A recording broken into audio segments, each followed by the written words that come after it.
대로 성령이 임했습니다. 그랬더니 이제 예루살렘에 난리가 났죠. 예수를 못 박아 죽이라라고 아우성치고 막 그랬잖아요. 근데 예수가 그리스도다, 니들이 못 박아 죽인 죄인이다라고 하니까 거기 이제 굴복을 했잖아요. 그래서 이제 3,000명씩, 5,000명씩 회개하는 역사가 일어났습니다. 그리고 약속대로 이제 스데반 순교 사건이 나니까 흩어졌잖아요. 흩어지니까 사마리아에 가서 또 난리가 났죠.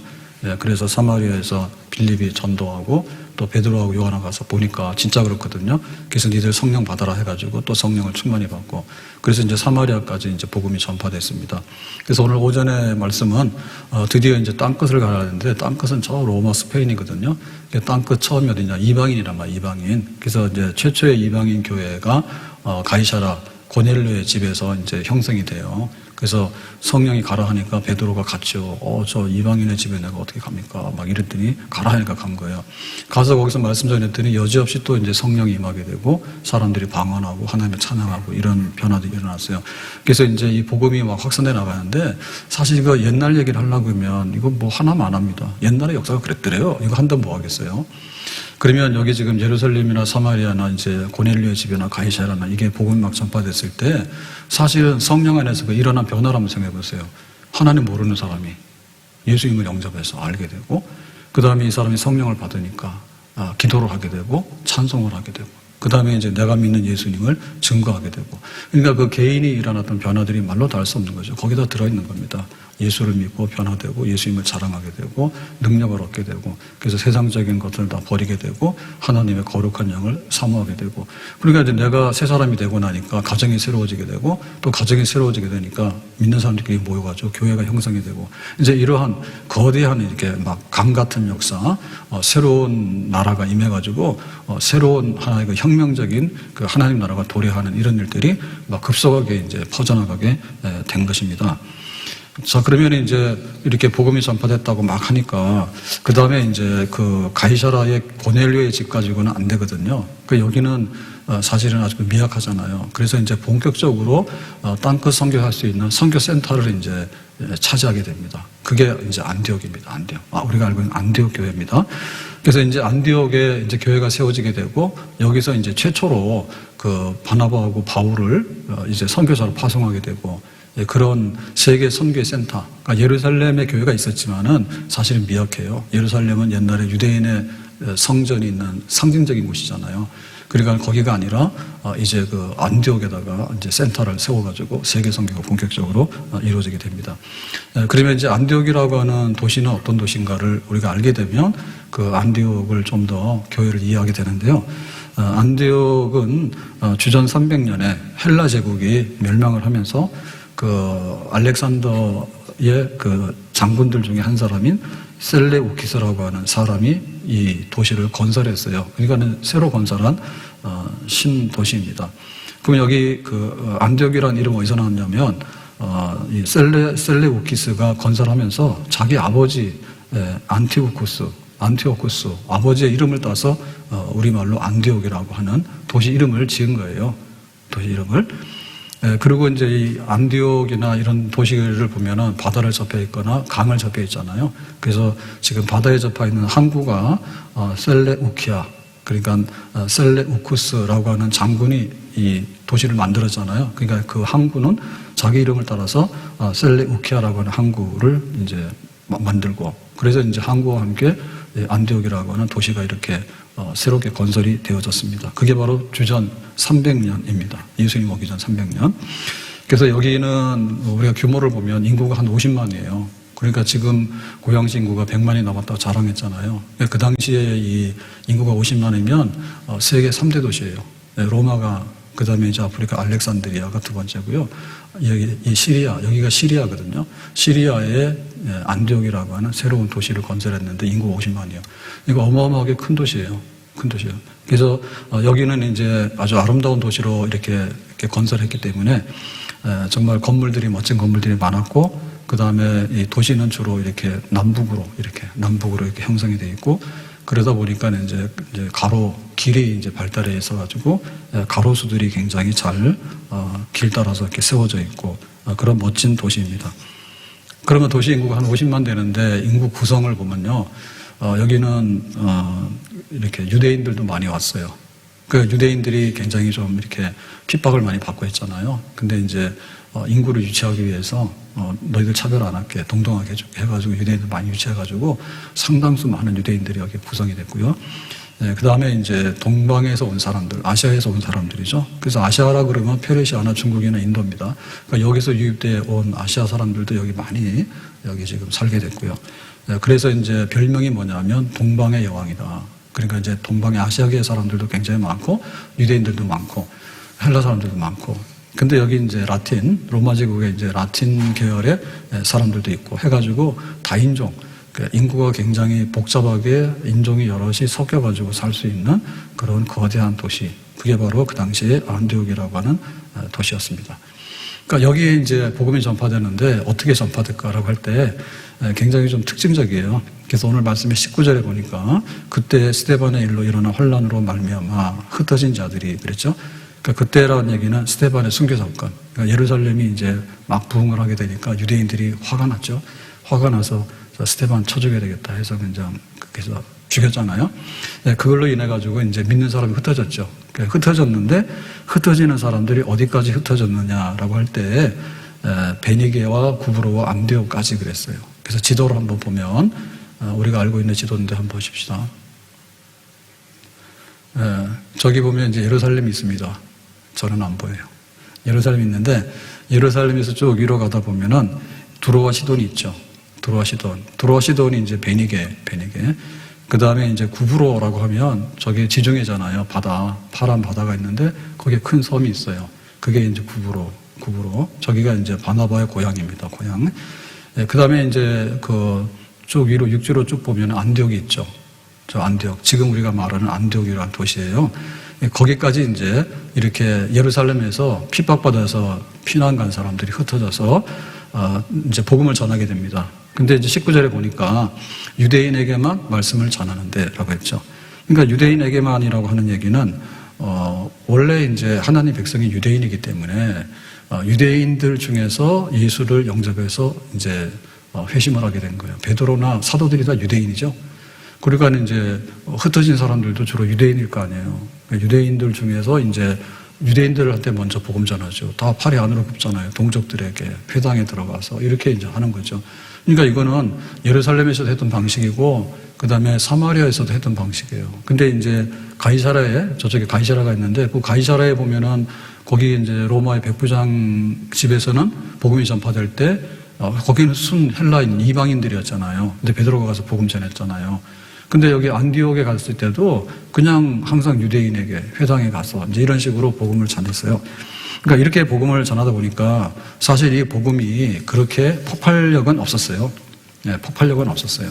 그냥 그런 대로 이렇게 복음이 전해졌습니다. 그런데 20절에 보니까 그 중에 이렇게 흩어져서 복음을 이렇게 전하는 사람들 중에 보니까 구브로와 구레네 몇 사람이 안디옥에 이르러 헬라인에게도 말하여 그랬죠. 그러니까 처음에 안디옥에 와서 복음 전한 사람은 유대인들을 대상으로 해서 복음을 전했고, 그런데 이번에 와서 복음을 전하는 사람은 헬라인에게도 라고 합니다. 헬라인, 그러니까 유대인이 아닌 사람들에게, 그러니까 이방인들에게 복음을 전하는 거예요. 어떤 사람들이요? 구브로 출신이나 구레네 출신의 몇 사람들이 그랬습니다. 그러니까 구브로는 아까 말한 섬이었잖아요. 바다에 섬에 있는 사람들이고, 구레네는 그러면 우리가 알고 있기를 구레네 시몬, 예수님 십자가 대신 지은 시몬, 그럴 때 그 사람이 구레네 시몬 그러는데 구레네는 사람 이름이 아니라 지명 이름입니다. 아프리카 리비아의 중심 도시가 이 구레네예요. 그러니까 구레네 출신의 사람, 구브로 출신의 사람. 근데 아마 이 사람들도 아마 유대인일 겁니다. 그러니까 디아스포라, 흩어진 유대인들인데 예루살렘에 가서 복음을 받았던 혹은 거기서 온 사람들에게 복음을 받았던 간에 이제 예수님을 영접한 사람들, 이런 사람들이죠. 이 사람들이 이번에 딱 와가지고 헬라인에게 타깃을 정해서 복음을 전하는 거예요. 그러니까 헬라인에게 복음을 전했다는 얘기는 뭐냐면 유대교를 생략해버린 거지. 그전에는 뭐냐면 우리가 이런데 해서 유대교가 어떻고 이런 얘기를 했는데 싹 생략해버린 거지. 그러니까 한마디로 얘기하면 할례 안 받고 예수 믿으면 구원받는다. 이거 딱 해버린 거예요. 그러니까 이제 아주 전하는 방식이 다르죠. 전에 같은 뭐냐면 할례를 행하라 이런 얘기 했다니까요. 처음에 예수를 믿으라고 전할 때는 유대인들에게 했고 이방인들에게 할 때도 니들이 이렇게 하나님 백성이 되려고 하면 그래도 할례를 행해야 된다는 식으로 한 거예요. 그러니까 유대교로 들어와서 유대교에서 예수 그리스도를 영접하는 식으로 이렇게 그러니까 좀 이게 애매했죠.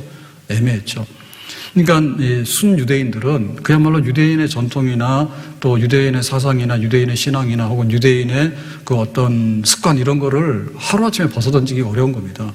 하루아침에 벗어던지기 어려워요. 그래서 그 예루살렘에서도 베드로가 설교를 막 했을 때 은혜가 있었는데 스데반이 일어나서 또 설교를 하잖아요.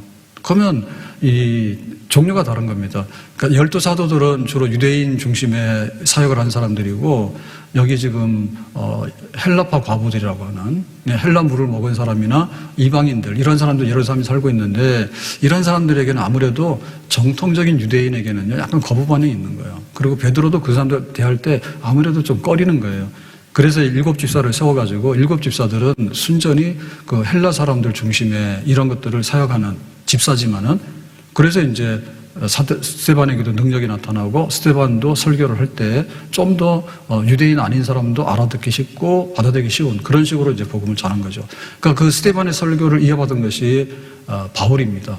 베드로의 설교를 이어받은 것이 바울이 아니라 스데반의 설교를 이어받은 것이 바울이에요. 자, 그래서 이 안디옥에 와서 복음 전하는 사람은 유대교가 뭐고 다 생략, 이제 할례 이런 거 다 생략.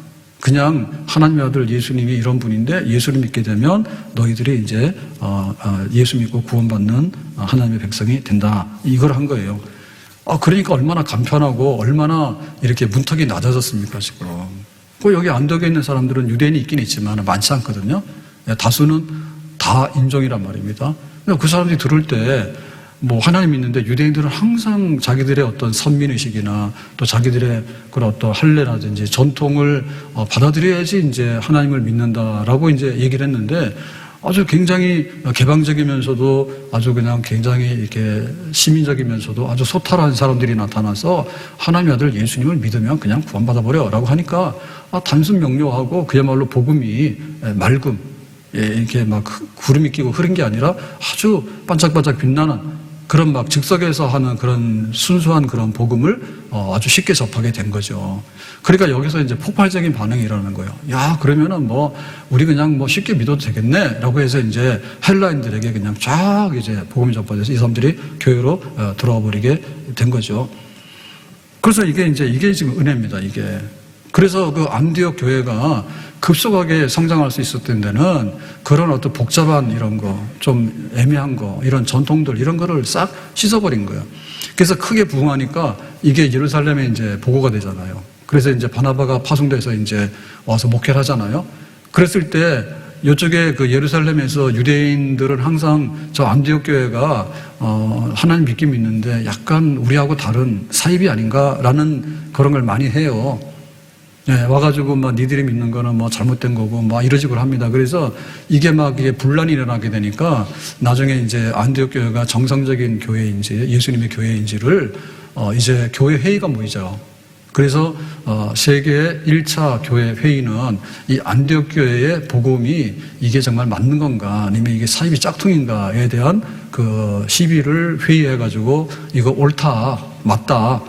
근데 다만 그 유대인들을 존중해서 뭐 일부러 유대인들이 싫어하는 거를 막 목매달아 죽인 거를 막 먹는다든지 그런 건 일부러 하지 마라 라는 정도에서 조심은 하는데 헬라인이라 해가지고 할례 받고 뭐 예수 믿고 이런 게 아니라 할례 안 받고 예수 믿고 이런 거는 정당한 거다라고 이제 교회회의에서 결론을 내려주는 나중에 뒷얘기가 있어요. 아무튼 간에 그 안디옥 교회는 굉장히 말하자면 신선하고 그 다음에 막 즉석에서 그야말로 이렇게 유대교하고 뒤섞이지 아니하는 아주 그냥 순수한 복음만으로 채워지게 되는 그래서 교회로 오게 되니까 그야말로 이방인들이 딱 앉게 된 그런 교회가 여기에 이제 세워지면서 그 교회가 굉장히 세력이 커졌다 이렇게 보겠습니다. 자, 그래서 오늘 이 말씀을 보면 21절에 주의 손이 그들과 함께 하심에 수많은 사람들이 믿고 주께 돌아오더라 그랬죠. 그래서 이 안디옥 교회는 예루살렘 교회를 훨씬 능가해버려요. 능가해요. 그 다음에 뭐 사마리아 이런 데는 뭐 별로 중요하지 않잖아요. 그러니까 이제 안디옥 교회가 실상 그 그리스도의 교회. 그래서 이 안디옥 교회에서 최초로 그리스도인이다라고 하는 이름을 얻게 된 것도 여기 안디옥입니다. 쟤네들은 유대교랑 다른 그야말로 예수를 따르는 추종자들이 모인 새로운 교회야라고 하는 것이 그리스도인이라고 하는 이름을 여기서 처음 얻은 거 안디옥 교회예요. 그런 그야말로 이제 복음으로 세워진 그러나 부흥하는 교회. 그래서 이제 이방인들도 저거는 유대교가 아닌 기독교야라고 하는 것을 인정했던 그런 교회. 그래서 수많은 사람들이 주님께 돌아오는 그런 부흥의 역사를 지금 이루었습니다. 그 문제는 이 교회가 이런 그 문화적인 헬라적인 문화, 그 다음에 다인종이 있는. 근데 그건 여기 와서 복음 전하는 사람들은 할례 안 받고 유대교 들어왔다가 뭐 개종하고 이런 복잡한 절차 없이 직접 예수를 믿으라고 했는데 도대체 이 사람들은 뭐냐 하면 환란 중에 흩어진 사람이에요. 안디옥에 와서 주로 복음을 전했던 사람은 환란 중에 흩어진 사람이야. 그러니까 박해를 경험한 사람이야. 근데 비록 자기가 유대인이지만은 유대인적인 팔이 안으로 굽는 식의 전도를 하지 않은 거지. 그런 거 하지 않은 거지. 그러니까 이 사람들은 뭐냐면 무명이에요. 다만 우리가 알 수 있는 것은 뭐냐면 구레네 사람, 예? 구레네 사람, 혹은 구브로 사람들이다. 그 사람들이. 예. 그런 저쪽에 이방 세계에서 살고 있는 사람들, 그들이 비록 유대인이라 하더라도, 그러니까는 예루살렘에 모여서 항상 성전의 그 틀 안에서 살았던 이런 종류의 사람들이 아니야. 예. 그러니까 이방을 충분히 알고, 헬라 문화를 충분히 알고, 헬라 사람 충분히 이해하고, 그러면서도 확실히 복음을 알고, 근데 뭐 베드로라든지 혹은 뭐 빌립이라든지 이런 유가 아닌 거예요. 사도 그러면은 이미 예수님께서 뽑은 제자들이고 또 7 집사라 하더라도 사도들이 이렇게 세워가지고 예루살렘에서 뽑은 사람들이거든요. 스데반 집사, 빌립 집사는. 그러니까 여기 지금 안디옥에 흩어진 사람들은 그런 이름이 없는 걸 보면 그냥 성경의 이름을 밝히지 않은 무명의 사람들 중에 그런 전도자들, 복음을 알고 박해를 받아서 신앙을 지키기 위해서.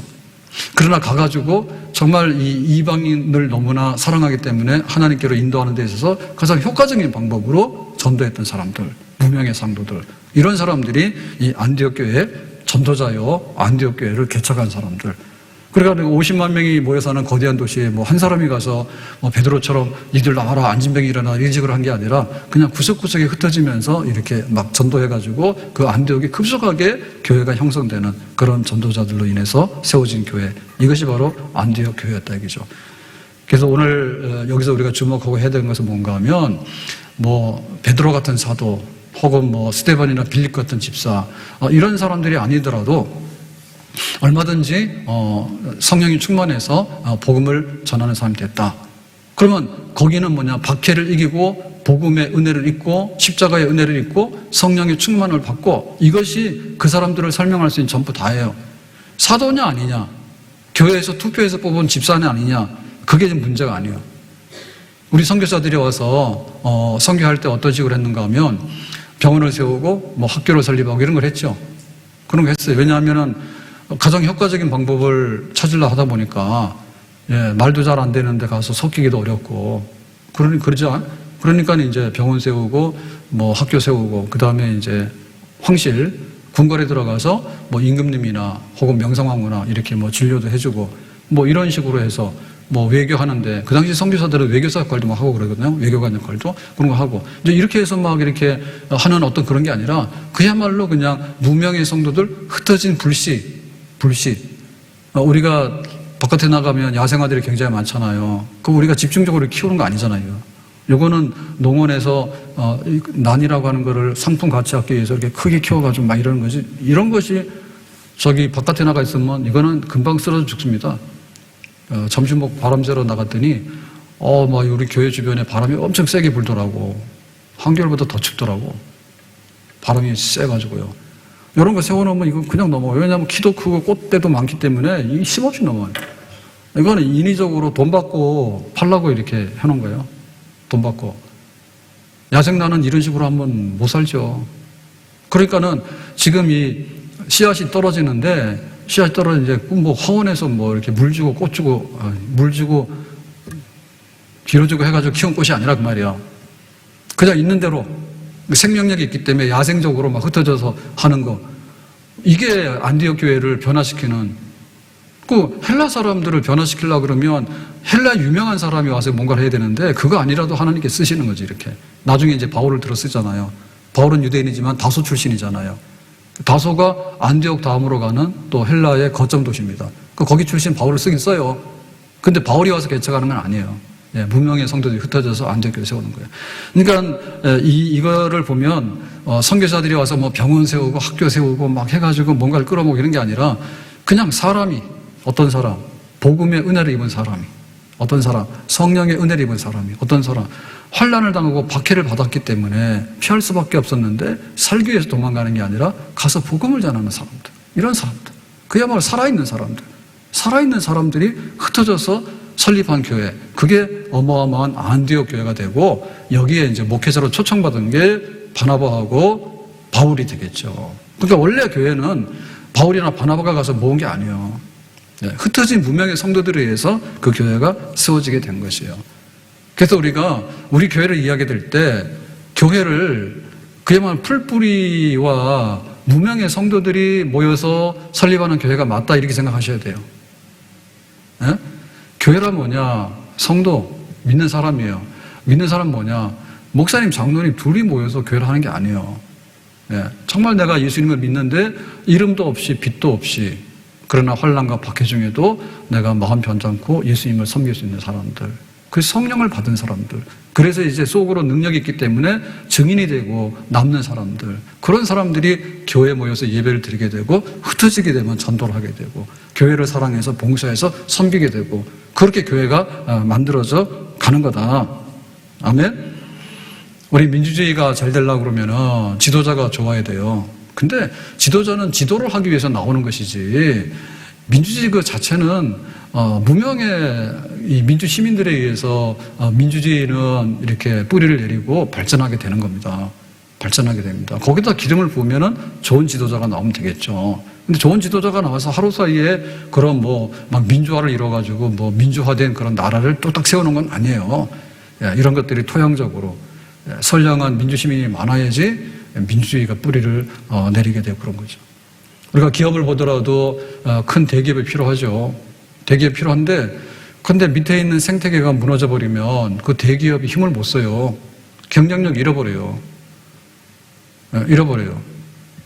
그래서 우리 반도체도 잘하고 있는데, 지금 대만에서 하는 반도체, 이런 반도체는 삼성에서 하는 거는 그냥 메모리잖아요. 근데 그런 맞춤형의 이 반도체는 대만을 못 따라간다 하는데, 그거 참 그렇더라고.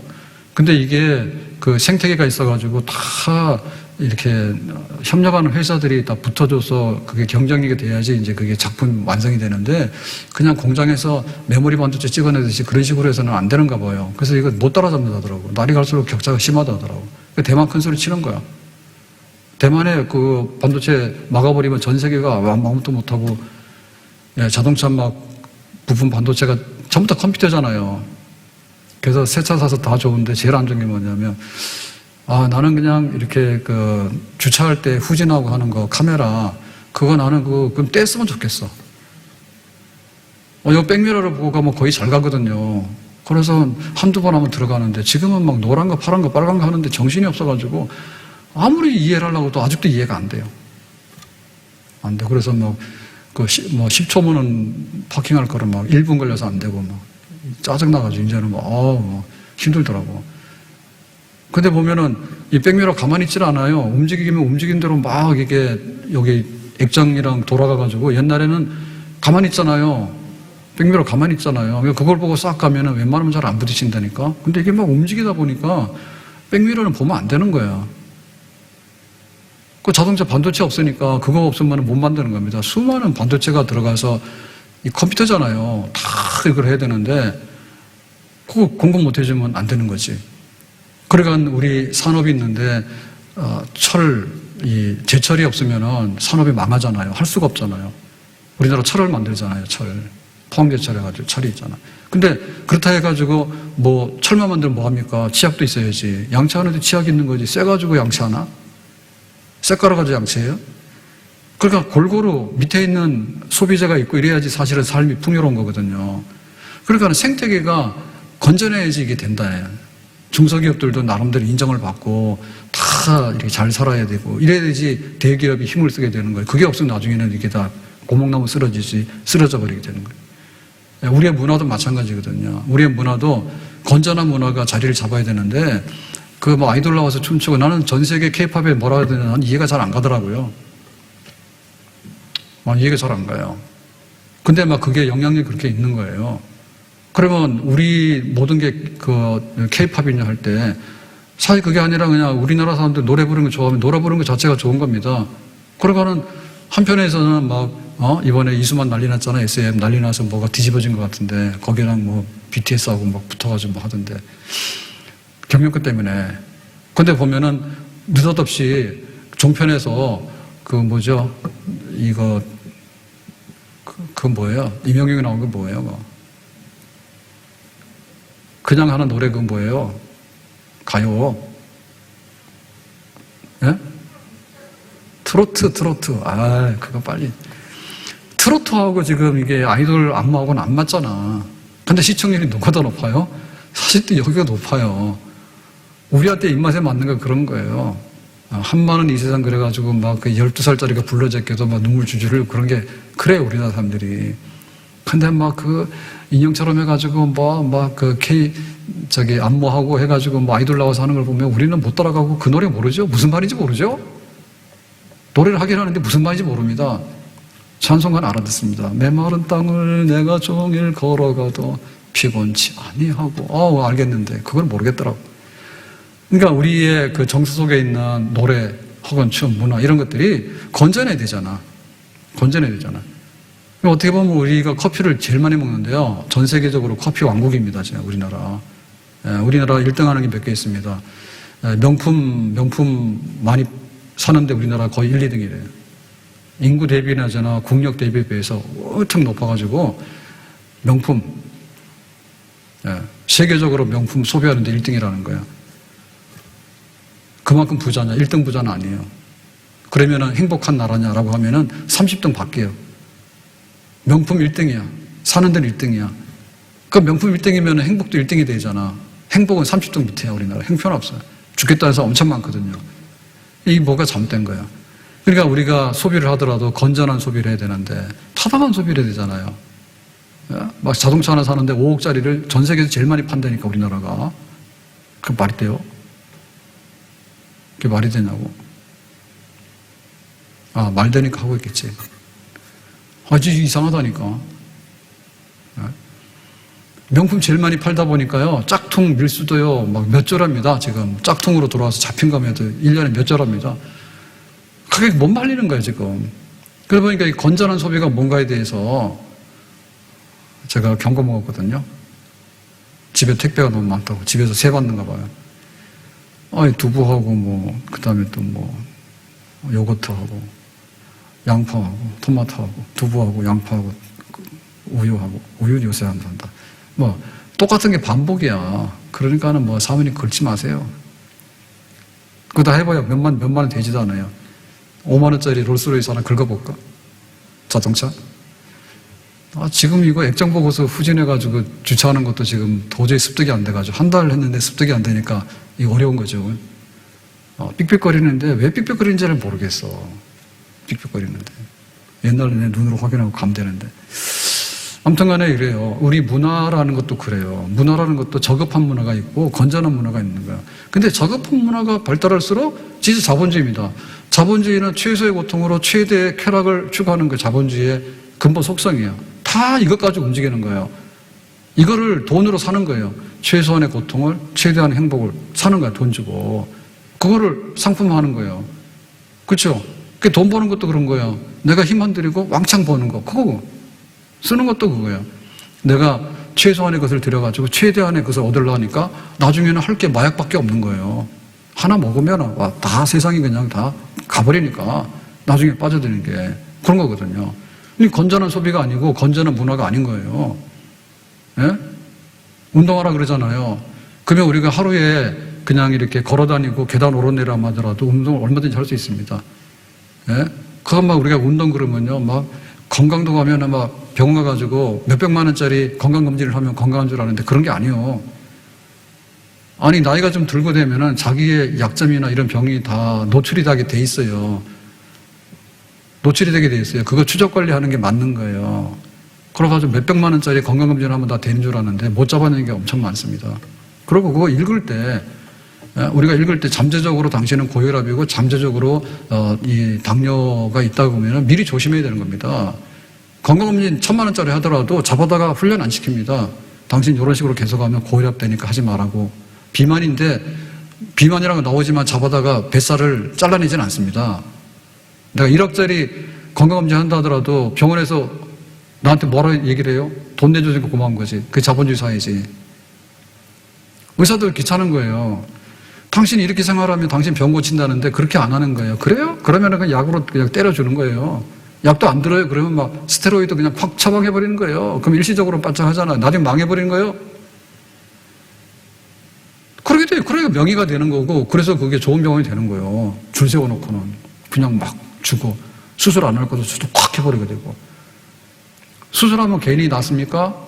낫지 않아요. 딱 그거 시간이 지나야 돼요. 막 1년, 2년 지나야 되고 정상으로 돌아가면 그런 거예요. 쉽게 생각하니까 막 잘라대고 막. 더군다나 막 실비보험이나 이런 거 해가지고 막 엄하게 해가지고. 일하는 사람 병원도 못 가요. 근데 어떤 사람은요, 괜히 병원만 돌아다니는 거예요. 돈 쓰러. 뭐 도수치료 한다 해가지고. 딱 가면 그러거든요. 도수치료 제발 좀 하지 마라 그러는데 어떨 때 가면 도수치료 하라 그런단 말이야. 도수치료. 막 보험이 팡팡 나오니까. 써재 끼니까 보험이 고갈돼가지고 가만히 있는 사람은 보험이 막 올라가는 거예요. 그러니까 기본이 무너지게 되면 형편없이 되는 나중에. 형편없이 되는 거예요. 그 교회가 뭐냐라고 할 때 교회는 내가 예수님 믿어서 성령 받은 사람은 그냥 교회예요. 아니 목사님 교회가 아닌 거예요. 무명의 성도들이에요. 이름 있긴 있어. 근데 그렇다 해서 나 아니면 교회가 없어지는 건 아니에요. 근데 그런 성도들이 모여서 예배를 드리는 거야. 그런 성도들이 모여서 성도의 교제를 하는 거야. 그런 성도들이 모여가지고 헌신하는 거야. 그런 성도들이 모여서 전도하는 거예요. 무슨 전도사가 따로 있습니까? 우리가 가서 예수님 좋아요라고 내가 생활을 빤듯하게 하면 가정 구원 이루고 주변 가서 예수 믿는 사람들 다 향기를 나타내고 그렇게 전도하는 거지. 그게 살아있는 교회죠. 아멘? 안디옥 교회가 그런 교회였습니다. 그러니까 우리가 내적인 체질을 새롭게 해야 되는데 내가 예수 믿어서 환난과 박해를 견뎌야 돼요. 하나님께서 여기서 잘 되게 하라고 하면 여기서 꽃을 피우고 열매를 내면 되는 거예요. 근데 때로는 그게 꽃도 떨어지게 되고 열매도 누가 와서 뺏어가는 경우가 있거든요. 박해가 오잖아요. 그러면 흩어지더라도 또 다른 곳에 가서 꽃을 피우고 열매를 내는 거예요. 견뎌내는 거예요. 알고게 되는 거예요. 내적으로 연단되는 거예요. 블루풀이 들어갔다 또 나오는 거예요. 나 예수 없으면 못 살아요. 나 예수 위해서 살 거예요. 흩어지더라도 예수를 증거하고 그러니까 아주 그냥 체력이 튼튼한 사람들이지 성령 안에 있기 때문에 메마른 땅을 걸어가도 피곤치 아니하고 침대에 들어놓아도 허리가 아프고 침대에 들어놓으면 들어놓을수록 허리가 아픈 거예요. 적당히 들어놔야지. 예? 아니, 사람이 직립하게 돼 있는데 하루에 20km를 걸어가도록 설계가 돼 있는데 이걸 안 쓰니까 어떻게 됩니까? 망가지면 당연하잖아요. 망가지면 당연합니다. 정형외과 의사가 평소에 자기가 원래 소아마비를 앓았던 사람인가 봐. 그래서 이거 쓰면 안 된다 해서 찰떡까지 믿은 거야. 자기 의사가 됐는데, 정형외과 의사가 됐는데. 그래가지고 항상 못 쓴다 그랬는데 어느 날 그냥 이렇게 달리기를 시작하고 나중에 마라톤 풀코스를 해도 아무런 문제가 없더래. 이게 점점 강화되는 거야. 그러니까 한 번에 왕창하기 때문에 이게 망가집니다. 한 번에 왕창하게 망가지게 됩니다. 그러나 서서히 이렇게 약간의 고통을 주면서 좀 더 강해지고 약간의 고통을 좀 더 강해 이렇게 되면 얼마든지 건강하게 될 사람 많아요. 그러니까 노인들일수록 근력 운동을 하라고 이시야. 노인들 키가 팍 줄어든다니까요. 뼈가 녹아내리잖아요. 실제로 키가 줄어요. 옛날에 160g, 지금 157밖에 안 되는 거예요. 뼈가 다 내려앉아가지고. 제가 며칠 전에 치과 갔거든요. 그랬더니 굉장히 상태가 아주 좋습니다. 그래요. 그래서 그랬더니 또 그러는 거예요. 연령에 비해서는 아주 좋은 겁니다. 이 몸이 튼튼하다고요. 뼈거든요. 근데 이건 뭐 술, 담배하고 뭐 하다 보면 그냥 내려앉아가지고 상태가 굉장히 안 좋은가 봐요. 충치 먹는 게 문제가 아니고 이 자체가 뼈잖아요, 뼈. 그럼 우리가 관리를 하는데 콜가는 약한데 임시로는 편하지, 들어놓여 있으면. 근데 이거를 강하게 해줘야지 이놈이 점점 더 강해지게 되고 이 성질을, 뼈를 유지하게 되는 거 아닙니까? 뼈를 유지하게 되는 거잖아요. 예? 단백질을 많이 먹고 계속 움직여야 뼈가 튼튼해지잖아요. 보호하는 거지. 살살살 하니까 나중에 뼈가 다 녹아내리잖아요. 다 부러져 버리잖아요. 못 산다니까. 제가 며칠 전에 시간 가서 안 하겠습니다. 오전에도 보니까 시간 많이 갔더라고요. 노인내과라고 하는 내과 중에 과가 여럿이잖아요. 과가 여럿이잖아요. 뭐 심장, 심혈관, 심장이 심혈관인가? 뭐 소화기 뭐 등등 여러 개잖아요. 유르마티스 이런 것도 있고 다 있는데. 근데 노인내과라고 있어요. 내과 중에 노인내과라 있어. 나는 그 환자가 노인들만 가는 줄 알고 이렇게 생각했는데 그게 아니더라. 내 책 읽어봤는데 그게 아니고 30대든 40대든 노인의 현상이 나타나는 사람. 그러니까는 노인이 아닌데 노화가 이루어지고 있는 사람. 골골이 병원 가도 치료가 안 되고 상태가 개선이 안 되는 사람들. 이런 사람들이 가는 데가 노인내과랍니다. 그런 데가 있답니다. 만성병 달고 다니는 사람들이 있죠. 항상 피곤하다고 그러고 항상 아프다고 그러고 이런 사람들 있잖아요. 그 사람들 고치는 데가 그래. 그래서 거기서 하는 말이 뭐냐면 그 내재 역량을 키우도록 해라. 한마디로 말하면. 근데 이게 일본에서는 이미 다 유행이 돼가지고요. 그냥 가면은 내재 역량 키우기, 내재 역량 키우기 그래서 이게 뭐 전부 다 떠들어가지고 다 그렇게 돼 있대요. 내재 역량을 키우라고. 그러니까 우리 같으면은 뭐 밥 먹고 걷기 하라 그러면 걷기 하는 정도잖아요. 근데 그걸 총량으로 얘기해서 내재 역량으로 표현했던데 노인화가 빨리 됐기 때문에 일본이 노인사가 빨리 됐기 때문에 그러니까는 노인이 됐는데 죽는 게 이제 예를 들면 4가지 그룹이 있어요. 첫 번째 그룹은 사고사로 꽥 죽는 거야. 그런 사람 간혹 있지. 그 다음에 2번째 그룹이 뭐냐면 암이나 이런 치명적인 병이 있죠. 이런 거는 대부분의 경우 뭐 6개월, 1년 시한부 되잖아요. 그러면 그런 거 하다가 죽어. 그 다음에 또 3번째 그룹은 뭐냐 만성질환이 있죠. 뭐 신부전 돼가지고 뭐 투석을 한다든지 뭐 등등 있잖아 이렇게. 당뇨가 됐다든지 그래서 당뇨 뭐 합병증으로 와서 이런 사람들은 수년 동안 고생을 할 수 있대요. 근데 이거보다 더 긴 사람이 뭐냐면 가버리는 사람. 치매.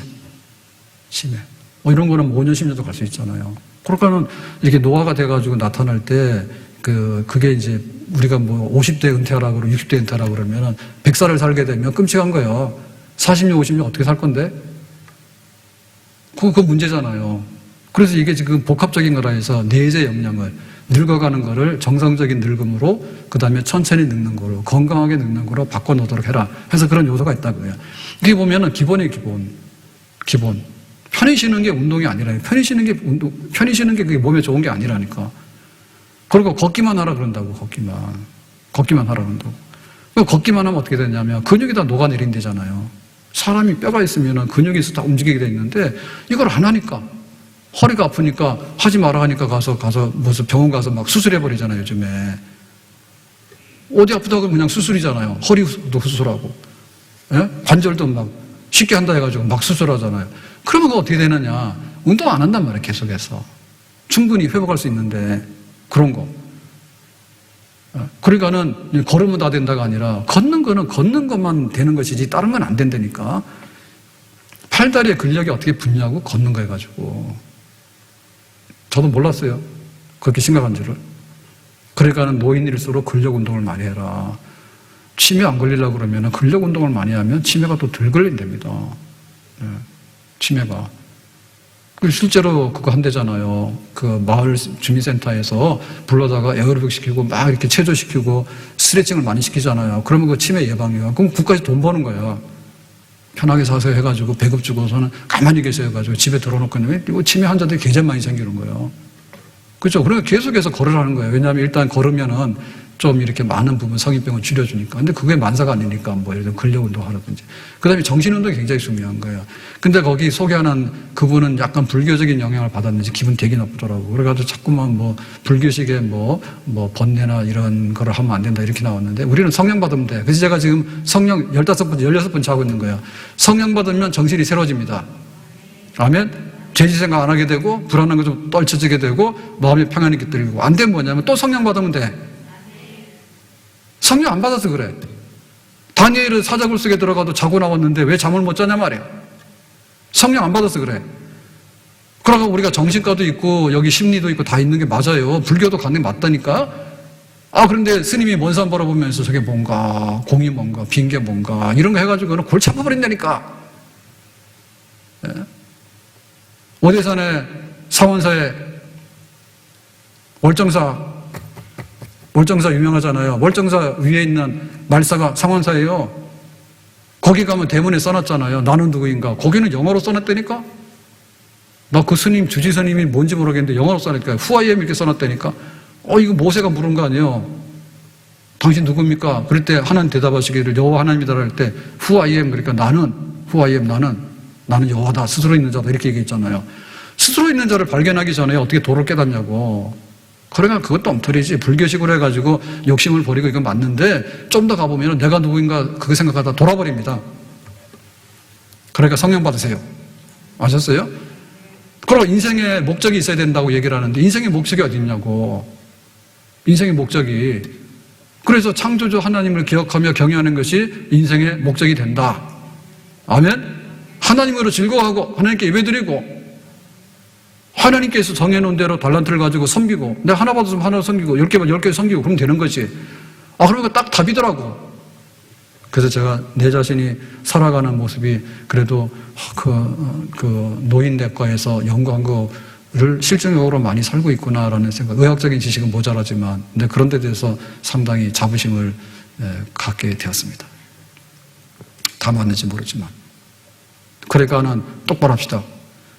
풀뿌리가 중요하다고 해요. 내가 믿으면 믿음의 기본 생활이 중요한 거예요. 내 기본 생활이 안 되는데 장로를 어떻게 하면 기본 생활 권사 어떻게 하냐고. 내가 예수 믿어서 내가 크리스찬이 돼야 되잖아요. 믿는 사람이 돼야 되잖아요. 교회가 어떻게 했습니까? 교회가 꼭대기에 있는 사람 스타 한 사람에 의해서 움직인 게 아니에요.